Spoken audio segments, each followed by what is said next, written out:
আজকের গল্প অহংকারী বৌমা। এক অহংকারী বৌমা, তার গুণের শেষ নেই। বিয়ের পর যখন প্রথম শ্বশুরবাড়িতে এলো, শাশুড়ি কত খুশি হলো। সে ভাবলো, যাক, আমার কথা বলার জন্য একজন সঙ্গী হলো। কিন্তু সে আশায় ছাই পড়ল। তার শ্বশুরমশাই জীবিত নেই। কত কষ্ট করে ছেলেকে বড় করেছে, লেখাপড়া শিখিয়েছে। ছেলে এখন প্রাইমারি স্কুলের শিক্ষক। বউটি দেখতে বেশ সুন্দরী, তাই দেমাকে তার মাটিতে পা পড়ে না। ছেলেটাও হয়েছে ঠিক তেমনই। বউ যা বলে তা অক্ষরে অক্ষরে পালন করে, কিন্তু নিজের মাকে পাত্তাই দিতে চায় না। কোথাও যেতে হলে তার মাকে একা একাই যেতে হয়, সে ডাক্তারের কাছে হোক বা অন্য কোথাও হোক। বউয়ের কথাই সংসারে শেষ কথা। বউটি এটা ভাবে না যে আমার শাশুড়ি কত কষ্ট করে ছেলেকে মানুষ করেছে, আর মায়ের তো ছেলের প্রতি কোনো অভিযোগই নেই।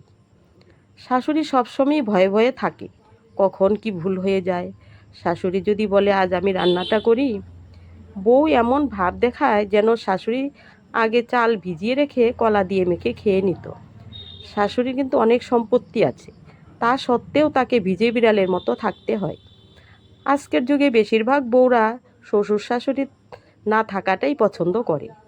শাশুড়ি পাড়ার লোকের সাথেও কথা বলতে ভয় পায়, কেউ যদি বউকে আবার কিছু বলে দেয় সেই কারণে।